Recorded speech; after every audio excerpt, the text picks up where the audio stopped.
வணக்கம் தலைமைகளே. கடந்த சனிக்கிழமை, நான் இன்னைக்கு திங்கக்கிழமை பேசிக்கிட்டு இருக்கேன், ஒரு கமாண்டோ ரெய்டு இஸ்ரேல் இராணுவ வீரர்களால் லெபனானுக்குள் நடத்தப்பட்டது. நீங்கள் இதுவரைக்கும் இந்திய திரைப்படங்களில், அமெரிக்கா ஹாலிவுட் திரைப்படங்களில் கூட இப்படி ஒரு கமாண்டோ ரெய்டு பார்த்திருக்கவே முடியாது. அதாவது கற்பனையில் கூட சாத்தியமற்ற காரியம். ஆனால் நிஜத்தில் உயிருக்கு பணயம் வைத்து இஸ்ரேலிய கமாண்டோக்கள் வெள்ளிக்கிழமை இரவு முழுதும் இந்த ரெய்டில் ஈடுபட்டாங்க. உண்மையாகவே இஸ்ரேலிய இராணுவ வீரர்களை, அரசை எவ்வளோ வேணாலும் பாராட்டலாம். இதில் பிரச்சனை என்னென்னா, ஒரு சடலம், அது ஒரு யூத சடலம், 30 வருஷத்துக்கு முன்பு அந்த லெபனான் பகுதியில் புதைக்கப்பட்டது. அவர் அங்கே மாட்டிக்கிட்டார், இசபுல்லா பயங்கரவாதிகிட்ட. அவர் மரணம் அடைகிறாரு. அவர் புதைக்கப்பட்டு 30 வருஷமாச்சு. 30 வருஷமாக தொடர்ச்சியாக போராடுறாங்க இஸ்ரேல் அரசும் இஸ்ரேல் இராணுவமும். இஸ்ரேல் அரசு இந்த பிரச்சனையை தீர்ப்பதற்காக பில்லியன் டாலர்லாம் பேச்சுவார்த்தை நடத்தினாங்க. பில்லியன் டாலரில் ஈரான் கூட, சில நாடுகள் கூட. அதுபோக அந்த சடலத்தை பற்றி துப்பு கொடுத்தால், ஒரு உருப்படியான ஒரு துப்பு கொடுத்தால் $10 மில்லியன் அமெரிக்கா டாலர் நாங்கள் பரிசாக கொடுக்குறோம் அப்படின்னு இஸ்ரேல் அரசு சொல்லியிருக்கு. இஸ்ரேல் இராணுவ தரப்பில் தொடர்ச்சியாக அதிரடி நடவடிக்கை, கமாண்டோ ரைட் தொடர்ச்சியாக பண்ணிக்கிட்டே இருக்காங்க. 30 வருஷமாக நிறைய தடவை பண்ணிட்டாங்க. ஒரு மொசாத் உளவாளி இந்த சண்டையில் கொல்லப்பட்டார். இதில் முத்தாய்ப்பு என்னன்னா, அங்கே புதைக்கப்பட்ட அந்த சடலம் அவருடைய மனைவி, அவர் ஒரு யூதர். அவர் எழுத்துப்பூர்வமாகவே இஸ்ரேல் அரசை பார்த்து, இந்த கமாண்டோ ஆப்ரேஷனை நிப்பாட்டிக்குங்க, என்னுடைய கணவர் கொல்லப்பட்டார், அவர் அங்கே புதைக்கப்பட்டார், அவருக்காக, மரணம் அடைந்த என் கணவருக்காக இன்று உள்ள இஸ்ரேல் இராணுவ வீரர்கள் உயிரை பணயம் வைக்காதீங்கன்னு சொல்லி அரசுக்கே கடிதம் எழுதியிருக்கிறாங்க. அதுபோக மீடியா முன்னால் தோன்றி வேண்டுகோள் விடுத்தாங்க அவருடைய மனைவி. ஆனால் இப்போ வரைக்கும் இஸ்ரேல் அரசு அதை விட்டு கொடுப்பதில்லை. இந்த 30 வருஷமாக வந்த பிரதமர்கள் அத்தனை பேருமே அவர்கள் தரப்புக்கு பணம் கொடுத்து பேச்சுவார்த்தை நடத்துவது அல்லது கமாண்டோ ரைட் செய்வதுன்னு சொல்லி தொடர்ச்சியாக முயற்சித்து கொண்டே இருக்காங்க அந்த ஒரு சடலத்தை கைப்பற்ற. இந்த சடலங்களை கைப்பற்ற, அதாவது இஸ்ரேலுக்கு வெளியே புதைக்கப்பட்டவர்களை கைப்பற்ற இஸ்ரேல் இவ்வளவு ஏன் வெறியோடு செயல்படுறாங்கன்னு சொல்லி எனக்கு புரியவே இல்லை. இப்போ நீங்கள் பார்த்தீங்கன்னா, காசாவில் எந்த ஒரு இஸ்ரேலிய சடலமும் இல்லை. அனைவருமே மீட்டாங்க, அனைவருமே மீட்டு முடிச்சிட்டாங்க. அந்த பெருமை காசாவில் சொந்தமாக இருக்கு. லெபனான் நடக்கலை. இந்த கமாண்டோ ரெய்டு தோல்வியில் முடிஞ்சு. அவங்க தோண்டி பார்க்கும்போது அவருடைய சடலம் கிடைக்கல. தொடர்ச்சியாக இவர்கள் இப்படி பண்ணுவதால், சடலங்களை பிடித்து வைப்பதால், மேலும் அங்கே நடந்த பிரச்சனையில் வெறி கொண்ட இஸ்ரேல் இராணுவம், இஸ்ரேல் கமாண்டோக்கள் அந்த கிராமத்தையே இல்லாமல் பண்ணிட்டாங்க. அவங்க திரும்ப வரும்போது அங்கே நடந்த தாக்குதலில் அந்த கிராமத்தையே இல்லாமல் பண்ணிட்டாங்க, சூறையாடிட்டாங்கன்னு சொல்லலாம். இஸ்ரேல் விமானப்படை, ஹெலிகாப்டர், கமாண்டோக்கள் எல்லாமே சேர்ந்து 41 லெபனான் மக்கள் அன்னைக்கு கொல்லப்பட்டாங்க. இசபுல்லா பயங்கரவாதிகள் உட்பட 41 பேர் கொல்லப்பட்டாங்க. 100 பேர் படுகாயத்தோடு சிகிச்சை பெறாங்க. அந்த கிராமம் அப்படியே அழிக்கப்பட்டிருக்கு. அந்த இரவில் இவங்க என்ன சொல்கிறாங்கன்னா, அந்த லெபனான் மக்கள் அந்த புதைக்கப்பட்ட சடலத்தின் ஆவி தான் இந்த பிரச்சனையை கொடுத்துக்கிட்டே இருக்கு அப்படின்னு சொல்கிற அளவுக்கு, பேய் மனிதர் அப்படின்னு சொல்கிற அளவுக்கு அந்த கமாண்டோ ரைட் நடந்துச்சு. நிச்சயமாக தெரிஞ்சுக்குங்க இஸ்ரேல் எந்த அளவுக்கு ஒரு வெறித்தனமாக கமாண்டோ ரைட் பண்ணுறாங்கன்னு. இந்த சடலமாக இருக்கும் நபரின் பெயர் ரோன் ஆரத். அவருடைய பெயர் 5ஆம் தேதி மே மாதம் 1958 அன்றைக்கு பிறந்தவர். இவர் ஒரு யூதர். இஸ்ரேல் இராணுவத்தில் சேர்றாரு, படிப்படியாக உயர்றாரு. அதுக்கப்புறம் இஸ்ரேல் விமானப்படைக்கு இராணுவத்திலிருந்து மாற்றப்படுகிறார். இஸ்ரேல் விமானப்படையில் இவர் நேவிகேட்டர் மற்றும் வெப்பன் ஹேண்ட்லர்மாங்க. போர் விமானம் செல்லும் போது 2 பேர் செல்லும் போர் விமானங்கள் செல்லும் போது மிகப்பெரிய தாக்குதலை நடத்தும். 2 பேர் செல்வது. பின்னால் இருப்பவர் வழிகாட்டுதல் மற்றும் ஆயுதங்கள், குண்டுகளை போடுவது அவருடைய வேலையாக இருக்கும். அந்த வேலையில் போர் விமானத்தில் ஈடுபட்டவர் தான் இந்த ரோன் ஆரத். இவருடைய மனைவி பெயர் தமி ஆரத். ஒரு மகள் உண்டு, யூவால். இந்த பிரச்சனை நடந்தது 16ஆம் தேதி அக்டோபர் மாதம் 1986 வருஷம். அப்போ இவருக்கு 29 வயசாயிருக்கு. அன்னைக்கு இவங்க எதுக்காக போனாங்கன்னா, போர் விமானத்தை எடுத்துட்டு லெபனானில் பாலஸ்தீன பயங்கரவாதிகள் முகாமை அழிக்க. அன்றைக்கு பிரச்சனை பூராமே இந்த யாசர் அரபாத் பாலஸ்தீன பயங்கரவாதம் தான் அன்றைக்கு. இன்னைக்கு தான் அமாஸ் இசபுல்லா சொல்கிறாங்க. அன்னைக்கு முழுக்க முழுக்க பயங்கரவாதம் பண்ணியது இந்த யாசர் அரபாத் தான்.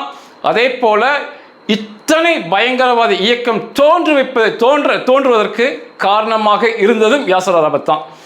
லெபனானில் இருந்த இந்த யாசர் அரபாத் கும்பல்களின் ஆயுத கிடங்கை அழிக்க போனது தான் இவங்க 2 பேரும். அவர்கள் எடுத்து சென்ற போர் விமானம் F-4 பேண்டம் அப்படிம்பாங்க. அன்னைக்கு அது நவீனமான போர் விமானம், இன்னைக்கு வழக்கத்தில் இல்லை. இது அமெரிக்காவின் போர் விமானம். அந்த போர் விமானத்தை ஓட்டிய விமானி பைலட் இசால் ஆப்ராம் அவருடைய பெயர். பின்னால ஆயுதங்களை குண்டு போடுவதற்கு போனவர் தான் ரோன் ஆரத். இவங்க அந்த லெபனானுக்குள்ள போயிடுறாங்க. பாலஸ்தீன முகாம் பார்க்குறாங்க. குண்டு போடுறாரு ரோன் ஆரத், குண்டை போடுறாரு. என்ன பிரச்சனை ஆச்சுன்னா, முன்கூட்டியே குண்டு வெடிச்சிருது. அந்த போர் விமானத்திலிருந்து குண்டு ரிலீஸ் ஆகுது. ரிலீஸ் ஆகி கொஞ்சம் வரும்போதே அந்த குண்டு வெடிச்சு மிகப்பெரிய சேதத்துக்கு அந்த போர் விமானம் உள்ளானது. அநேகம் தரம் படிப்பீங்க. இந்த போர் விமானம் அணுகுண்டுகளை போடக்கூடியது, அணுகுண்டுகளை போடும் திறன் பெற்றதுன்னு படிப்பீங்க. அப்போ உங்களுக்கு சந்தேகம் வந்திருக்கும், போர் விமானம் எல்லாமே ஒன்று தான், அது ஏன் இந்த போர் விமானம் அணுகுண்டு போடுது, இன்னொரு போர் விமானம் அணுகுண்டு போடுவது இல்லைன்னு சொல்கிறாங்கன்னு. அது என்னன்னா, இப்படி முன்கூட்டியே வெடிப்பது இது எதுவுமே அணுகுண்டை கையாளும் போர் விமானத்தில் ஏற்படக்கூடாது. அதனால வெகு சிறப்பான போர் விமானங்கள், ரஃபாலுக்குலாம் அந்த சர்டிஃபிகேட் இருக்கு, அணுகுண்டுகளை போடக்கூடிய போர் விமானம் என்று அதுக்கு சர்டிஃபிகேட் கொடுத்துருப்பாங்க. உலக அந்த அமெரிக்கா, ஐரோப்பா அந்த நாடுகள் தரப்பில் அந்த சர்டிஃபிகேட் கொடுத்த போர் விமானங்கள் மிக விலை அதிகமாக இருக்கும், அணுகுண்டுகளை கையாளக்கூடியதால். அதாவது ஒயரிங்கில் பிரச்சனை வந்துடக்கூடாது, ஒயரிங் ஷார்ட் சர்க்கியூட்லாம் ஆகக்கூடாது. ஏதாவது சின்ன தீப்பொறி பிடிச்சி தன்னை போல் அந்த குண்டுகள்லாம் வெடிக்கூடாது. நீங்கள் கொஞ்சம் கற்பனை பண்ணுங்கள், இந்த போர் விமானம் அந்த குண்டை போடும்போது குண்டு வெளியே வந்த உடனே வெடிச்சது. ஒருவேளை அணுகுண்டுகளை எடுத்து செல்லும் போர் விமானம் கிளம்பும் போதே வெடிச்சதுன்னா, கிளம்பும் போதே தப்பி தவறி அந்த அணுகுண்டு வெடிச்சா அந்த சொந்த நாடே, அணுகுண்டை தயாரித்த நாடே நாசமாக போயிடும். இல்லை வழியில் வெடித்தாலும் பிரச்சனையாகும். அதனால தான் இந்த போர் விமானங்கள் அணுகுண்டுகளை போட வல்லமை பெற்றவை அப்படின்னு சொல்கிறது. இந்த குண்டு கீழே விழுவதற்கு முன்னால் முன்கூட்டியே வெடிச்சதுனால அந்த போர் விமானம் மிகப்பெரிய சேதமாகி அந்த இருவருமே, விமானி மற்றும் இவர் ரோன் ஆரத் குண்டை போட்டவர், இருவரும் வெளியேறும் இருக்கை வழியாக வெளியேறிட்டாங்க. வெளியேறி கீழே விழுந்தாங்க. கீழே விழுந்த பகுதி இந்த லெபனானில் அந்த பயங்கரவாதிகள் நிறைந்த பகுதி. இவங்க விழுகும்போது அவங்க கண்டுபிடிச்சிட்டாங்க, மிகப்பெரிய சண்டை ஏற்பட்டது. இஸ்ரேல் இராணுவ ஹெலிகாப்டர்கள் போய் அவங்க காப்பாற்றும் முயற்சியில் ஈடுபட்டாங்க.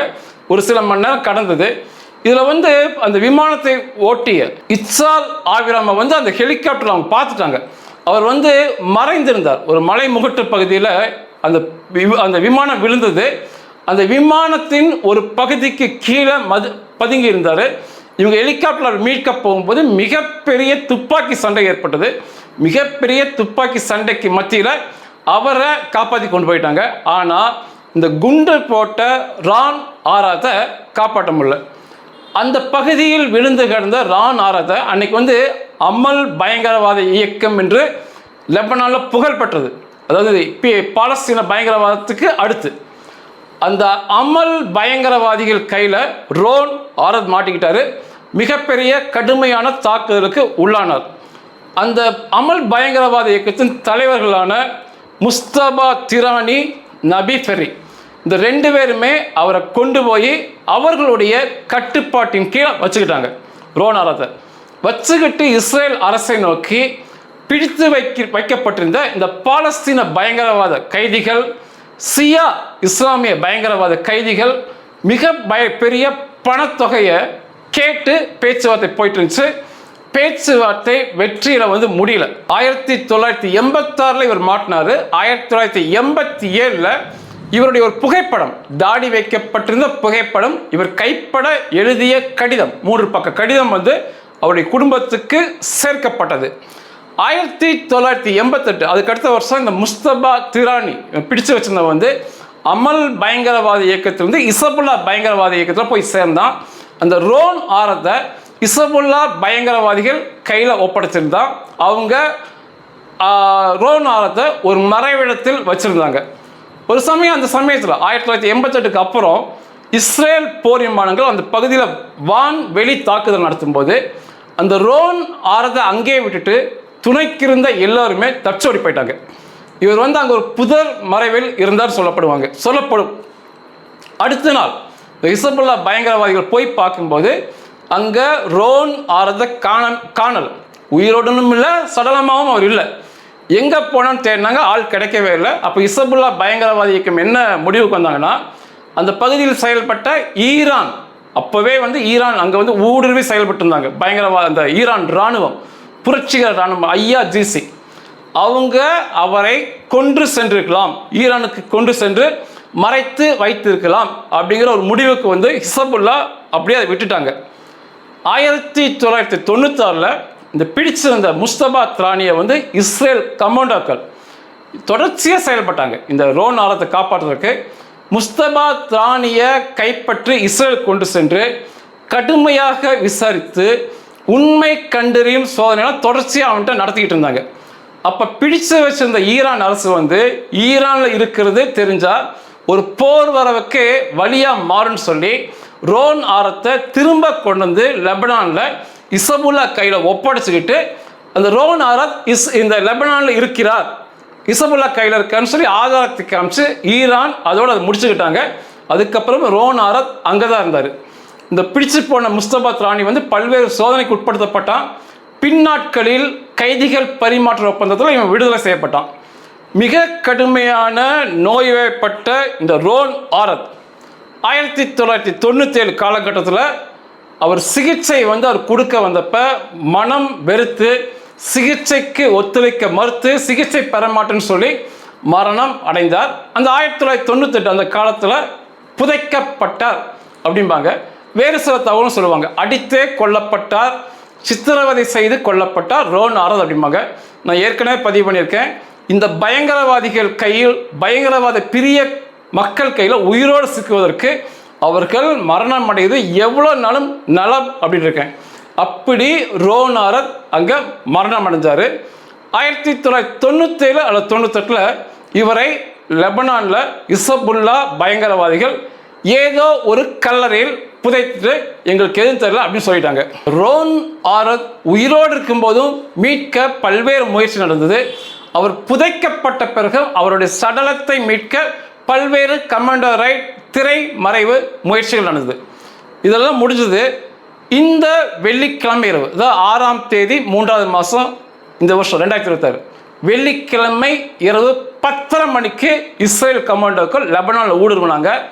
விடிய அதாவது சனிக்கிழமை அதிகாலை வரைக்கும் இந்த சண்டை அங்கே நீடிச்சது. 6ஆம் தேதி இரவுலிருந்து 7ஆம் தேதி அதிகாலை வரைக்கும் இந்த கமாண்டோ ரைட்ஸ் போர் அந்த இடத்தில் நடந்தது. ஒரு நம்ப முடியாத சண்டை. உண்மையாகவே உள்ள போறதுக்கு மிகப்பெரிய நெஞ்சுரம், துணிச்சல் வேணும். அந்த பகுதி முழுக்க இசபுல்லா பயங்கரவாதிகள் கையில் உள்ள பகுதி. அங்குள்ள மக்கள் முழுக்க இஸ்ரேல் என்றாலே ஏதோ ஒரு மிகப்பெரிய எதிரி, ஒரு பெரிய எதிரி அல்லது ஒரு விஷ பாம்பை பார்ப்பது போல பார்ப்பாங்க. அவங்க கிட்ட போய் மாட்டிக்கிட்டாங்கன்னா அடித்தே கொல்லப்படுவாங்க. அந்த அளவுக்கு ஒரு பகுதி அது. அதுக்குள்ளே துணிச்சலாக போயிட்டு திரும்ப வர்றதுக்கு, அதுவுமே ஒரு சடலத்தை அங்கே போய் தோன்றதுக்கு மிகப்பெரிய நெஞ்சுரம் வேணும். மொத்தம் 6ஆம் தேதி வெள்ளிக்கிழமை இரவு 10:30 மணிக்கு சிரியாவிலிருந்து 4 ஹெலிகாப்டர் அந்த பகுதிக்கு, லெபனான் பகுதிக்கு உள்ளே போகுது. அதாவது அந்த ஹெலிகாப்டர் வந்து இஸ்ரேலேருந்து வரல, சிரியாவிலேருந்து போகுது. அப்போ வந்து அந்த இஸ்ரேல் இராணுவம் வந்து இஸ்ரேலேருந்து சிரியாவிலேருந்து லெபனானுக்குள்ளே வராங்க.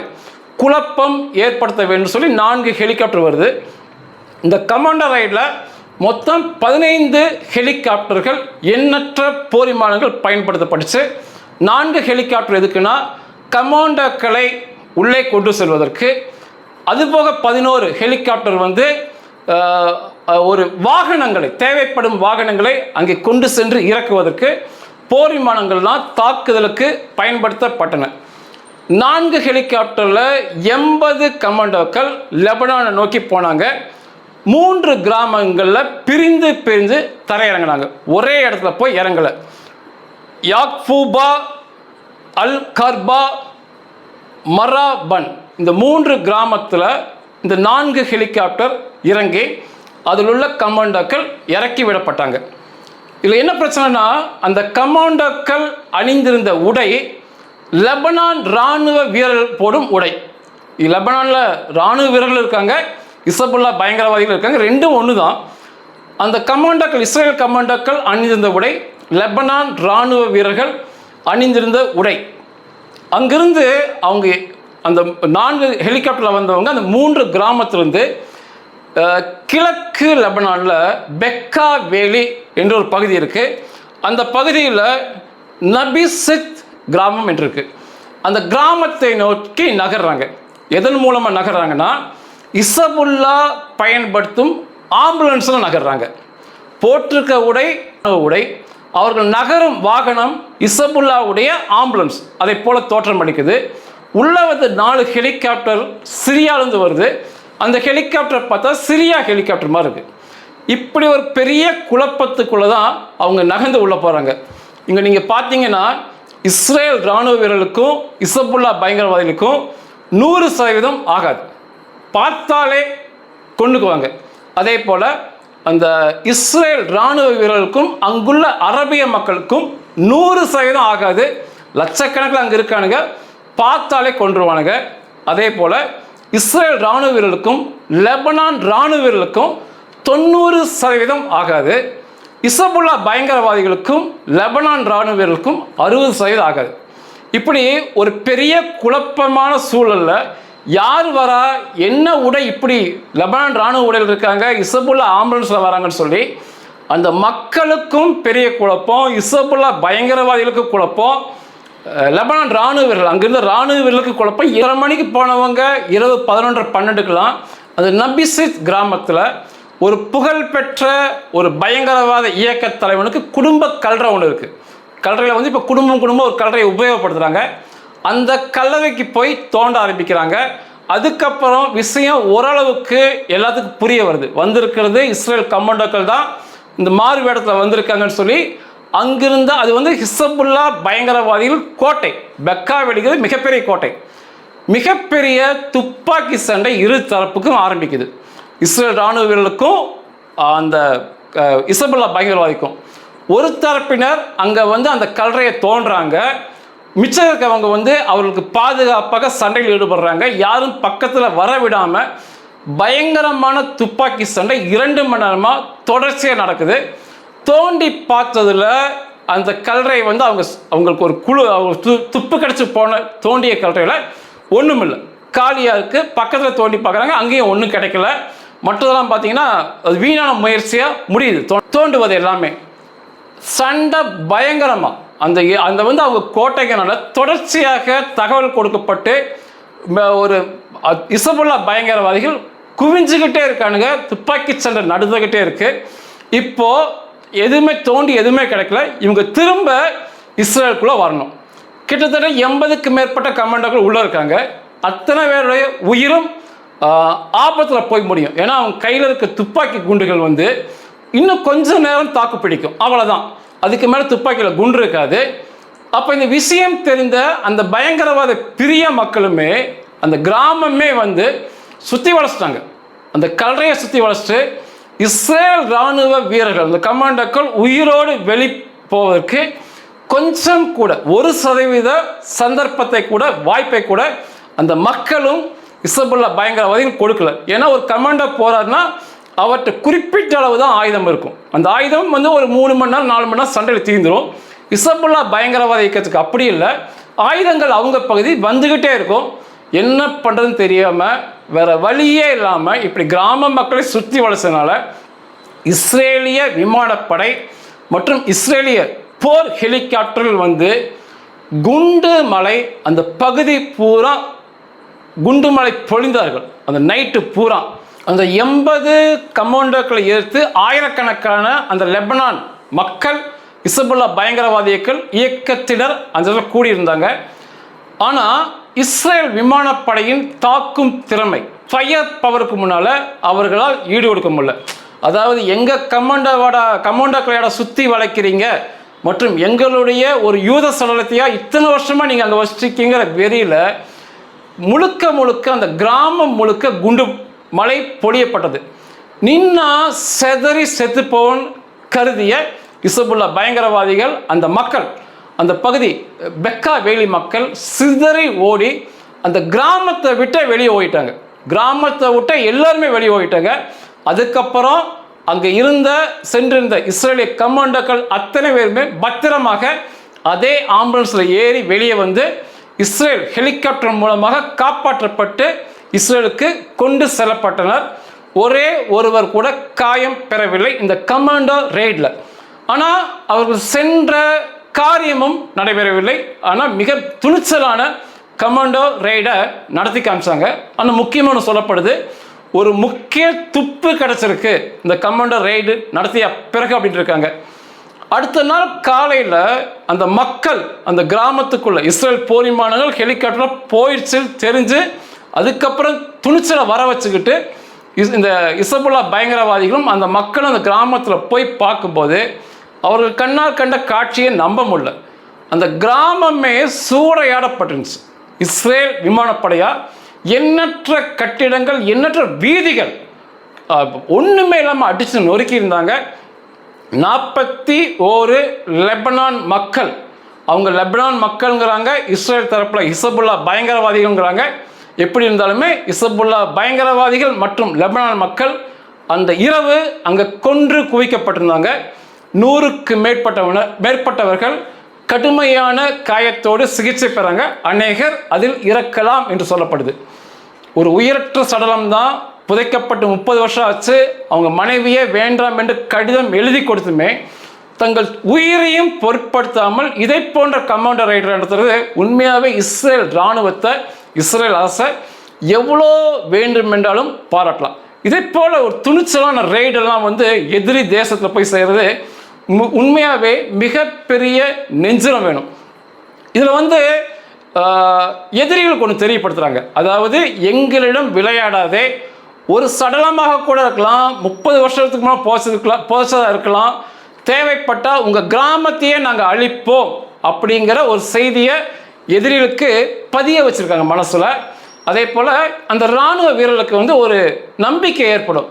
நம்ம நாளைக்கு எங்கோ பகுதியில் நம்ம தேசத்துக்காக ஒரு வேலை செய்யும்போது கொல்லப்பட்டாலும் நமது சடலம் திரும்ப மீட்கப்பட்டு என்னதான் ஆனாலும் சரி, என்ன விலை கொடுத்தாலும் சரி, நமது இராணுவம் நம்முடைய சடலத்தை மீட்டு என்னுடைய தேசமான அந்த இஸ்ரேலிய தேசத்தில் புதைப்பார்கள் என்ற நம்பிக்கையுமே அவர்களுக்கு ஏற்படும்.